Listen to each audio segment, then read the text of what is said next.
제14편은 헌문편입니다. 논어 13편 헌문편은 전체 44장으로 어떤 판본으로 되어 있고 어떤 판본은 13장을 1, 2장으로 나누듯이 하여서 판본에 따라서 46장으로 되어 있는 장도 있습니다. 이렇게 방대한 분량으로 내용도 비교적 다양합니다. 중심 주제는 군자의 도덕성과 현실 정치의 처신입니다. 특징은 질문과 답변의 형식이 많습니다. 성격은 이상적 군자론, 거기에다가 현실 정치를 비판하는, 그리고 인물 평가가 있는 그런 장입니다.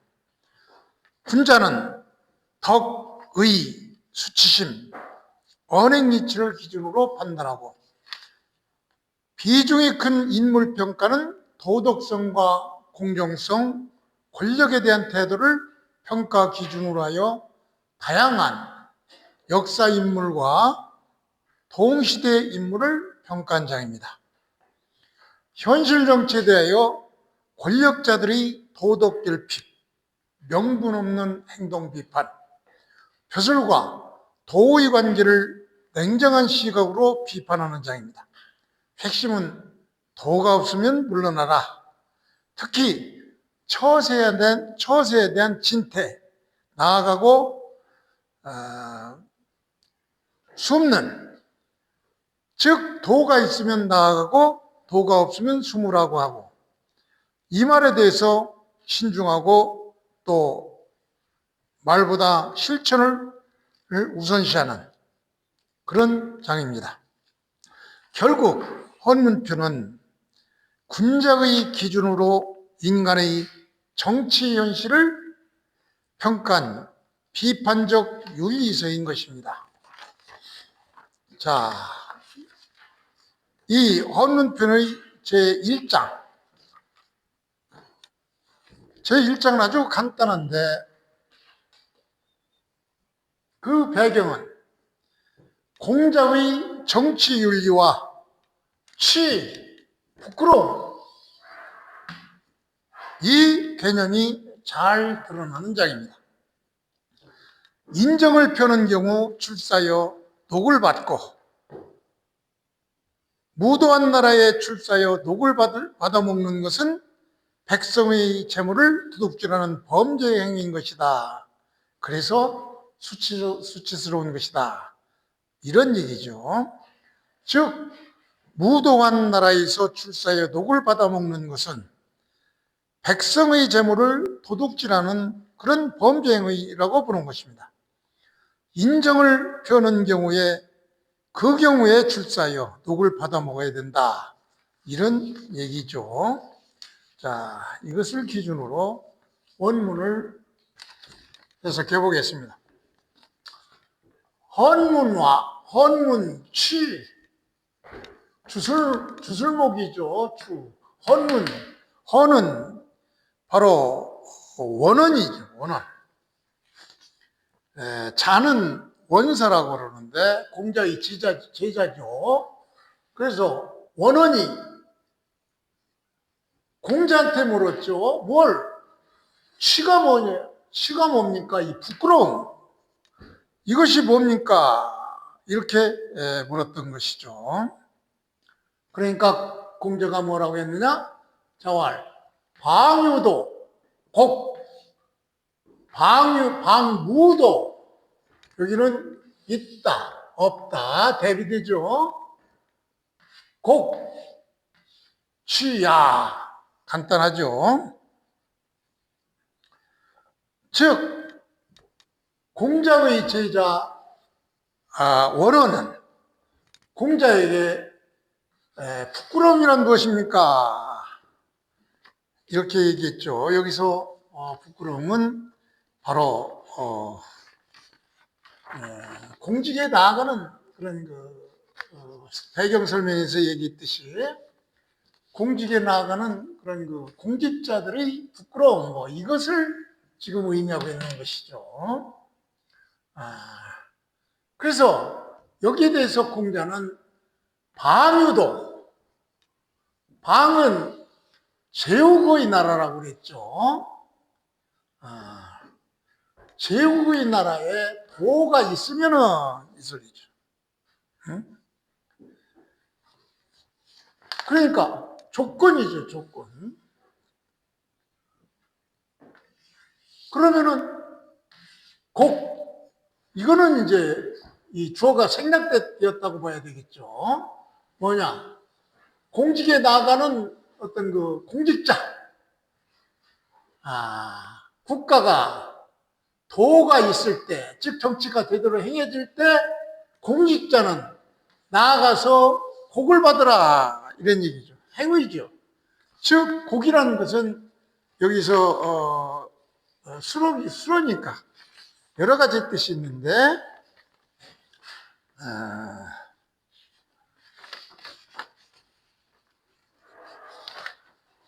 바로 녹을 얘기했죠. 녹, 봉급 이런 얘기인데 녹. 그런데 여기서는 녹을 받다 이런 얘기죠. 즉 봉급이나 월급이나 관직에서 받는 보수를 얘기하니까 바로 이 보수를 받는 행위니까 즉 제후국의 나라에 도가 행해지면 정치가 옳게 이루어지면은 공직자로 나아가서 복을 받으라 월급을 받으라 이런 얘기죠. 그러니까 여기에서 주어가 생략됐다고 보면 되죠. 이와 반대되는 얘기죠. 이제 대비되는 유, 무. 제후국의 나라에 도가 없다면 정치가 제대로 행해지지 않는다면 부정부패가 행해진다면은 꼭 이때 나아가서 여기서도 공직자죠. 공직자가 나아가서 공직 월급을 받는다면 여기까지가 전부 이제 여기에서는 조건절이 되겠죠. 그렇다면은 여기도 공직자가 유치한 거죠. 수치스러운 것이. 공직자는 수치스러운 것이다. 대부분의 책들은 그냥 나라에 도가 있으면 즉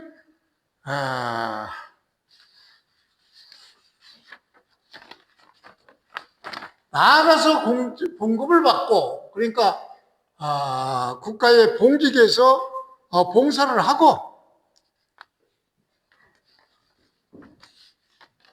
그러니까 나라가 정치가 제대로 행해지면 나아가서 벼슬을 하고 그리고 정치가 도가 없으면 정치가 제대로 행해지지 않으면 행해지지 않을 때 이제 뒷부분 않을 때 나아가서 자기 이익을 추구하면은 봉급을 받으면은 녹을 받으면은 이제 이 무도한 국가에서 복록을 받는 그 사람은 아주 창피스러운 것이다. 여기서 주어가 생략됐다고 봐야죠. 그런데 대부분의 책들은 이렇게 해석을 안 하고 나라에 도가 있으면은 나가서 봉급 생활을 하고 공직에서 봉사해서 봉급을 받고 도가 없어서 없는데도 나가서 공직 생활을 하면서 월급을 받는 것은 부끄러운 일은 요 자체를 주어로 보고 시를 수어로 봤는데 제가 생각할 때는 부끄러운 건 인간이 부끄럽지 이 월급 받는 것이 월급이 부끄러운 건 아니잖아요. 그러니까 이런 해석들이 정확히 해석을 하면 좀 고쳐져야 되지 않나 그런 생각이에요. 대부분의 책들은 도가 행해지지 않는데 월급을 받는 것은 부끄럽다 이렇게 요거를 주절로 보고 요거를 그냥 수어로 보고 이렇게 해석들하는 것이 대부분인데 저는 그렇게 해석하면은 당장에 부끄러움을 느끼는 건 이 봉급을 받는 인간이지 이 곡물, 봉급이 부끄러운 건 아니잖아요. 그래서 저는 요거를 주절로 보지 않고 창피스러움을 수식하는 부사절로 와서 이렇게 해석하고 싶습니다. 비슷비슷한 얘기지만 우리 법학을 공부한 사람들은 조그만 해석도 그 문자에 따라서 엄청난 해석의 차이가 나기 때문에 그걸 꼼꼼히 따져서 이렇게 해석하는 버릇이 있어서 여기에서도 도저히 내 상식으로는 이해가 안 가요. 봉급이 어떻게 부끄럽습니까? 이 주체, 부끄러움의 주체는 인간이지. 그러니까 이 주체, 이것이 생략되어 있다고 보고 이것이 주절이고 이것은 이 치를 수식하는 부사절로 봐야 되지 않나 이렇게 생각합니다. 그래서 어떤 책은 심하게 어떤 책은 방유도 이 치를 이 두 문장 전부를 치의 주어로 봤더라고요. 어떤 책은. 그래서 도가 있는 나라, 다시 말해서 정치가 제대로 행해지는 나라에서 월급을 받거나 또 도가 행해지지 않는 나라, 부정부패가 주를 이루는 무도한 나라, 정치가 제대로 이루어지지 않는 나라에서 봉급을 받거나 둘 다 봉급을 받는 것은 창피스러운 일이다. 뭐 이렇게 해석하는 어떤 책도 그런 해석이 있더라고요. 그런데 그거는 내가 볼 때 너무 잘못된 해석 같죠. 최소한도 도가 행해질 때는 공직에 나가서 월급을 받고 도가 행해지도 않는데도 나가서 봉사해서 월급을 받는 거는 그건 좀 창피스러운이다. 그건 좀 비슷하죠. 그런데 더 정확히 해석하면은 봉급이 창피스러운 건 아니잖아요. 봉급을 받는 사람이 창피스럽지. 그러니까 시의 주어는 바로 봉급을 받는 사람, 즉 무도한 국가에서 봉사하는 무도한 국가에서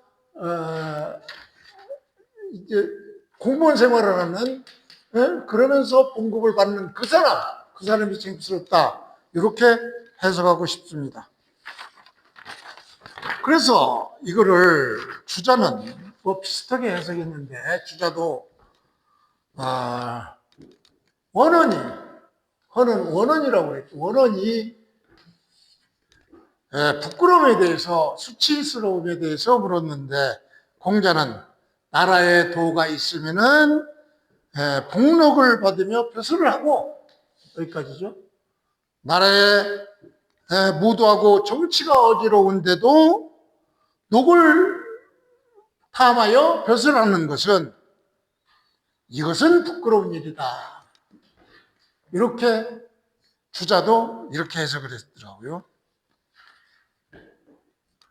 비슷비슷한 얘기지만 정확히 따져 들어가면은 아무리 생각해도 생략된 주어 이걸 빼놓고 같은 느낌이 있어서 저는 그렇게 해석하고 싶습니다. 그래서 나라에 도가 있으면 벼슬하지 않는 것이 옳고 나라에 도가 없는데도 나라에 도가 있으면 벼슬하는 것이 옳고 나라에 도가 없는데도 녹을 탐해서 벼슬하는 것은 부끄러운 일이다. 즉 주자는 의로움보다 이득을 따르는 태도를 이것을 수치스러움으로 봤던 것입니다.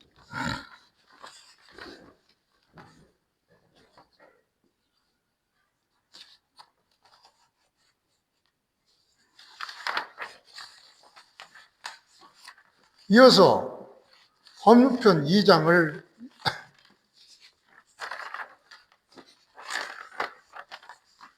연이어 설명해 드리겠습니다. 헌무편 2장에서는 이 소극적인 그 인은 크게 봐서 소극적인 인과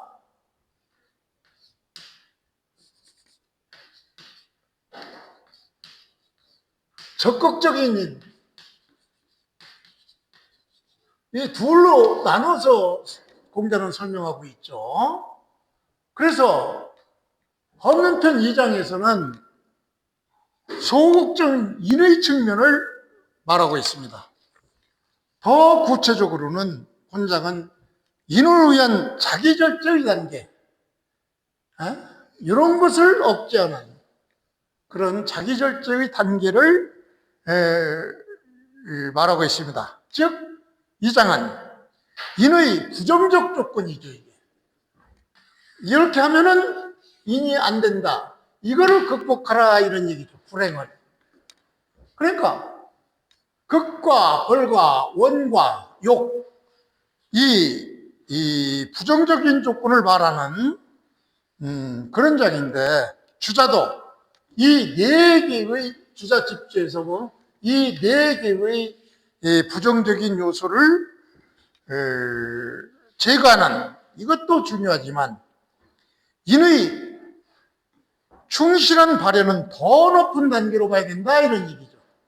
소극적인 인보다도 더 한 단계 높은 적극적인 인의 실현까지를 인의 개념으로 포함시키고 싶다 이런 얘기고, 공자도 있다 보면은 결론도 그렇게 나오고 있습니다. 그래서 본장은 소극적인 인의 측면을 설명한 장이라고 해도 되지만, 더 정확히는 소극적인 수양 단계로 보죠. 인의 단계로 보는 것이 아니라 수양 단계로 보는 것입니다. 그래서 이것을 중심으로 해서 주자, 집주를 주로 해서 이 문장을 해석해 보겠습니다. 여러 가지로 해석이 될 수 있지만 주자, 집주를 위주로 해서 해석해야 듣는 사람들로 하여금 일목요연하게 이해될 것 같아서 주자, 집주를 위주로 해석을 하면은, 본문은 그렇습니다. 극과 벌과 원과 욕, 불행언, 요것이 이제 우리 교과서에 나오는 문장이고, 가히 위인의라 이렇게 얘기한 것을 공자는 불가 의난의 인즉 오불지야 해서 요 부분이 바로 본문이고, 요 가로속에 있는 것은 주자집주에서의 해석입니다. 그래서 원문편 2장은 극, 벌, 원, 욕, 불행언 요 구분을 어떻게 해석했느냐, 주자집주는 극을 호승야라 해석했습니다. 호승야, 이긴다, 이기는 걸 좋아한다. 이기는 것은 누구와? 상대방과 싸서 상대방을 이기는 것을 좋아한다 이런 얘기죠. 다시 말해서 경쟁력을 얘기해줘요. 극은 경쟁력. 벌은 자긍야, 극은 바로 자랑하다, 자랑을 긍자죠. 스스로 자랑하다, 자기 공을 앞세우다 이런 얘기죠. 원은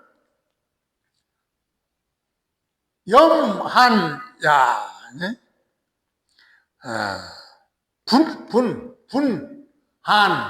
분은 원통 이런 얘기죠. 원통, 성낼 분자죠. 원망할 분.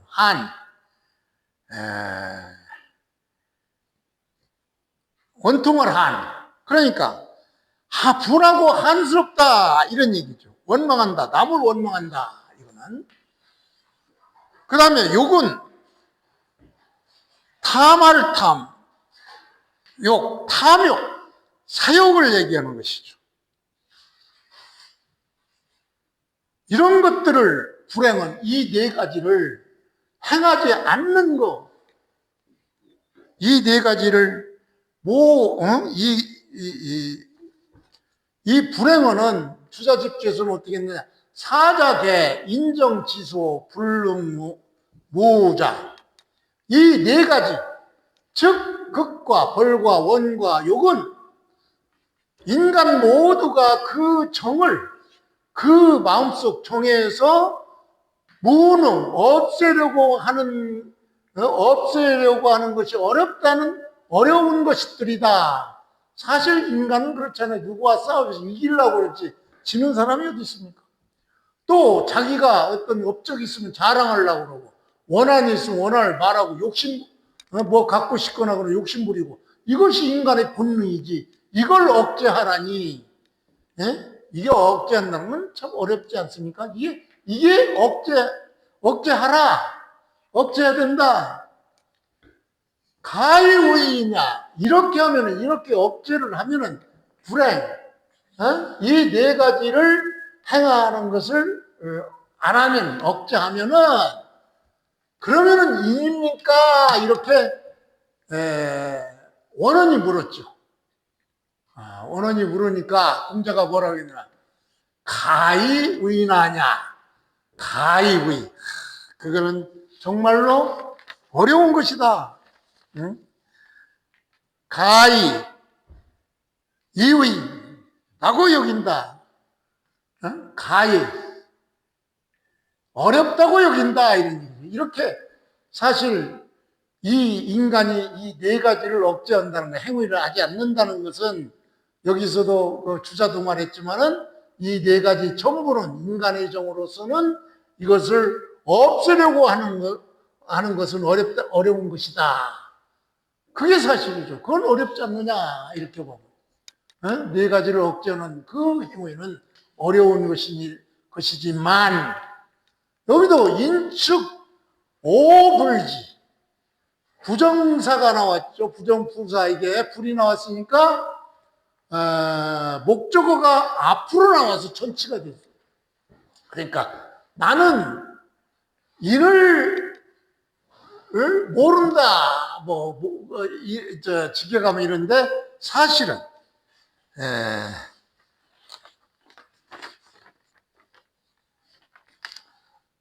그것이 인인지 여기서 인은 바로 이 네 가지를 억제하는 그런 인이죠. 소극전이 인인지 그것이 소극전이 인인지 나는 잘 모르겠다 이런 얘기죠. 소극전이 인인지 아닌지는 굳이 이때 인은 소극전이 인이죠.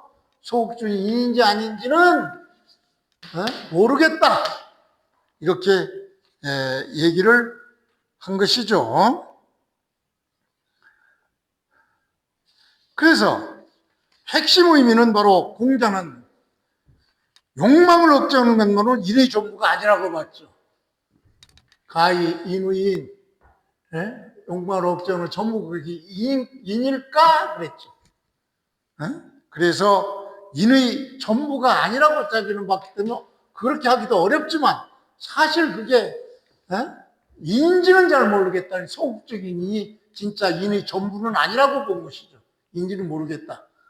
즉 인은 소극적인 인과 적극적인 인이니까 적극적인 인, 천리를 실천하는 인, 적극적인 행위를 하는 그것이 합쳐져야 인이 완성이 아니냐 이렇게 보는 것이죠. 그러니까 공자는 욕망을 억제하는 거, 이 네 가지를 억제하는 것만으로는 인의 전부가 아니라고 본 것이죠.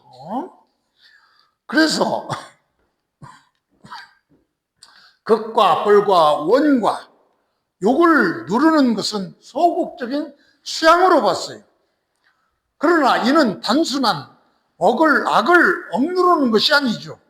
사람을 사랑하고 예로서 실천하여 타인을 살리는 적극적인 덕성으로 봐야 되기 때문에 공자는 이것이 인인지 어쩐지는 나는 잘 모르겠다 이렇게 얘기를 했던 것입니다. 주자도 뭐 거의 같은 해석으로 봤죠. 이 극과 벌과 원과 욕 이 모두 사사로운 마음의 병폐죠.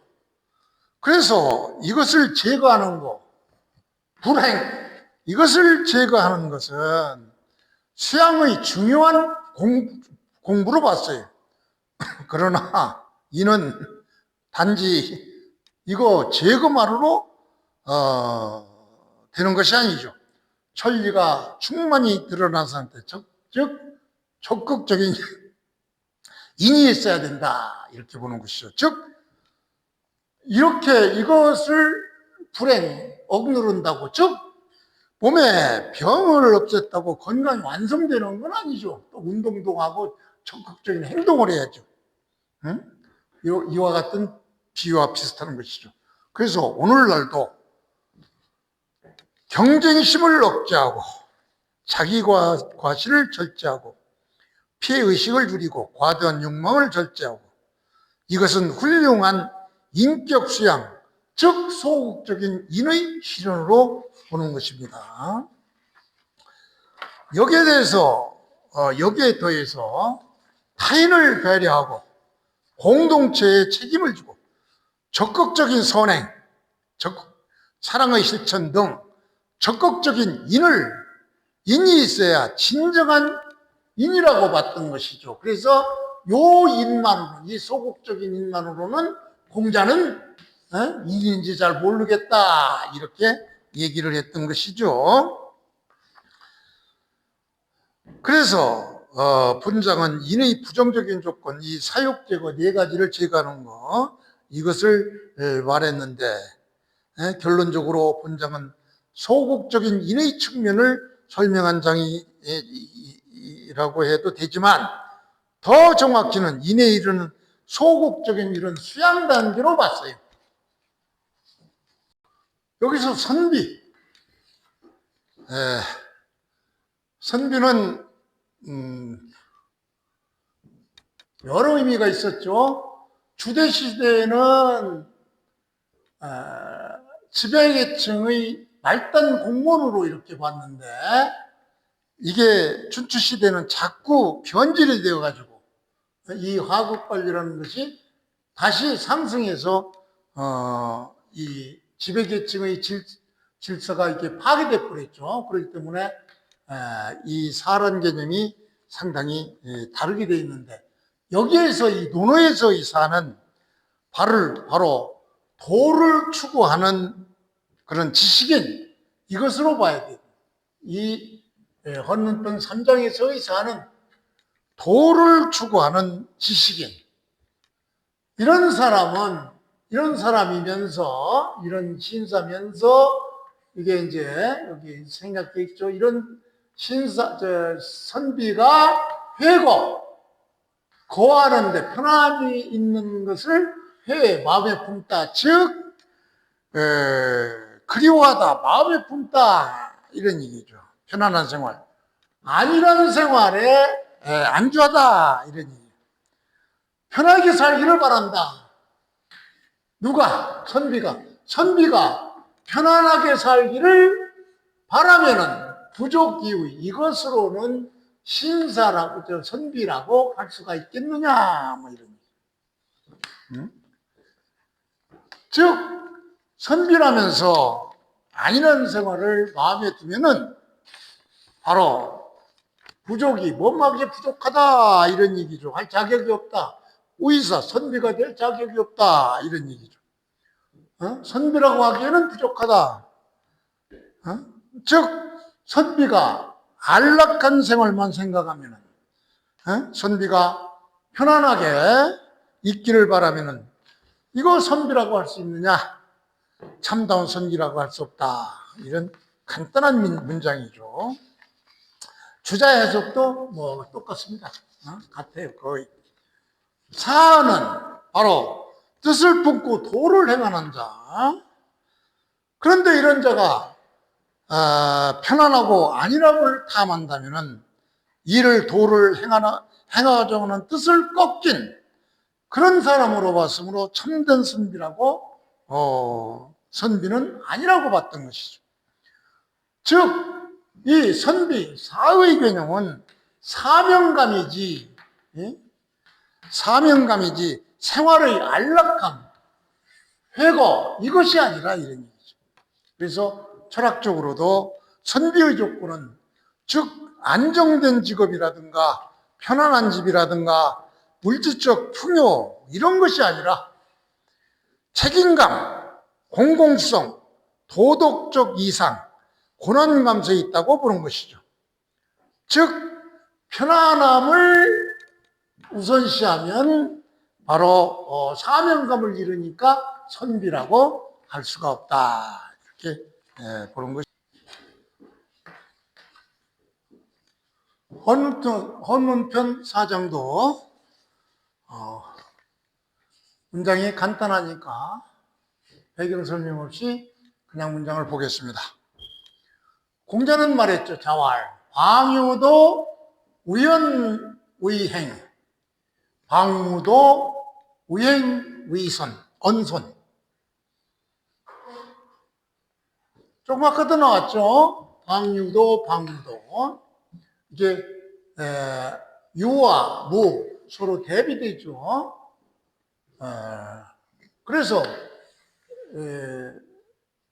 정치가 제대로 행해지는 때, 도가 있는 국가, 정치가 제대로 행해질 때의 말과 행동에 대해서, 정치가 제대로 행해지지 않을 때의 말과 행동에 대해서 어떻게 해야 되느냐, 이 점에 대한 얘기니까 서로 대비돼서 얘기를 하고 있죠.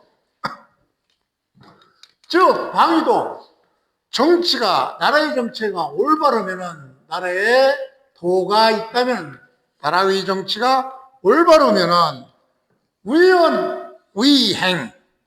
여기서 위는 위태롭다 이런 얘기가 아니에요. 여기서는 위태롭다 이런 얘기가 아니고, 옛날 고에서 옛날 말에서는 이 위가 무슨 뜻이냐, 엄정하다, 바르게 우뚝하다, 도덕적으로 돋보이다 이런 얘기. 도덕적으로 돋보이다 이런 개념으로 해석해야 돼요. 그러니까 정치가, 나라의 정치가 올바르게 행해지면은 바로 우연, 바르고 정당당한 말, 숨김없이 직언을 해야 된다 이런 얘기죠. 응? 즉 이 세계는 바로, 방위도는 바로 유도지세죠. 유도지세, 세상에 도가 있는 그런 세계이기 때문에 직언이 받아들여지니까 숨김없이 직언을 하라 이런 얘기죠. 그런데 행동은 엄정하고 굽힘없는 행동을 하라. 이 행동은 도가 있거나 도가 없거나 위행은 똑같죠. 행동은 언제든지 엄정하고 굽힘없는 행동을 해야 된다. 도가 있거나 없거나. 그러나 방무도, 이때는 행동은 방위도일 때와 똑같지만 언손, 말은 공손해야 된다. 왜? 이때는 무도 지세죠. 도가 없는 이런 세계니까 말을 함부로 하면은 불손, 말을 함부로 하면은 이 설화에 걸려서 큰일 나죠. 말을 신중하고 겸손하게 해야지, 이 도가 행해지지 않는 이런 무도한 세계에서 말 잘못하면 큰일 나죠. 그러니까 말 조심하라 이런 얘기죠. 말은 낮추고 조심하라, 신중하고 겸손하게 하라 이런 얘기예요. 그러니까 이 난세, 방무도, 이 난세에는 정의로운 행동은 그냥 방유도일 때랑 똑같이 해요. 행동은. 그러나 불필요한 화를 부르는 말은 삼가라 이런 얘기예요. 그래서 이 주자 해석도 뭐 마찬가지죠. 유도지세, 방위, 나라가 도가 있을 때 유도지세, 세상에 도가 있을 때, 이때는 직언이 받아들여지므로 당당히 당당히 간언을 해라 이런 얘기. 그러나 방무도 우도지세일 때, 도가 없는 그런 세계일 때는 함부로 말하면 화를 입으니까 말을 삼거라 이런 얘기죠. 행동의 절제는 방유도나 방구도나 똑같이 하지만 말은 방무될 때는 함부로 하면 큰일 나죠. 그러니까 조심하라 이런 얘기죠. 이거는 철학적 의미로 보면 공자는 무조건적인 돌진도, 비겁한 침묵도 말하지 않습니다. 행동은 정의롭게, 즉 행동은 정의롭게 하는 거니까 이때는 도가 있으나 없으나, 정치가 제대로 행해지지 않으나 언제나 행동은 정의롭게 하지만 말은 유도지세와 무도지세, 즉 도가 있을 때와 도가 없을 때 상황에 맞게 잘해야 된다. 잘못하면 큰일 나죠. 그래서 원칙은 지키되 표현은 지혜롭게 해라. 즉 용기와 말의 현실 감각, 이것이 결합을 의미하는 것이죠.